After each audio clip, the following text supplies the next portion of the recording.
একটা সময় Ballon d'Or মানেই ছিল লিওনেল মেসি আর ক্রিশ্চিয়ানো রোনালদোর রাজত্ব। তবে গত কয়েক বছরে ভেঙেছে সেই ধারা। মেসি রোনালদোর রাজত্বে দেখা যাচ্ছে নতুন রাজাদের। আরও এক নতুনের কেতন উড়ল সোমবার রাতে। ব্যালন ডি'অর জিতলেন ২৮ বছর বয়সী ফরাসি ফুটবলার উসমান দেমবেলে।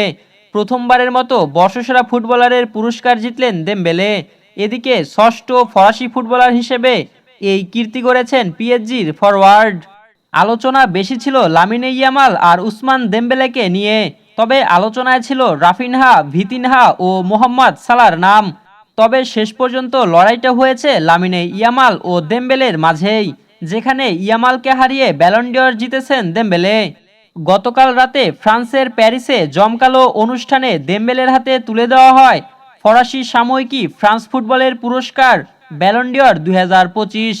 এই পুরস্কারটি দেমবেলের হাতে তুলে দেন ব্রাজিলিয়ান ফুটবল ম্যাজিশিয়ান রোনালদিনহো। গত মৌসুমে ৫৩ ম্যাচে ৩৫টি গোল ও ১৬টি অ্যাসিস্ট করে পিএসজিকে জিতিয়েছেন ঐতিহাসিক ট্রেবল। দেমবেলে চ্যাম্পিয়ন্স লিগ জয়ে করেছেন ৮টি গোল। ফলে তার হাতে যে এবছর বিশ্বসেরা ফুটবলারের স্বীকৃতি উঠছে তা আগে থেকেই অনুমিতই ছিল।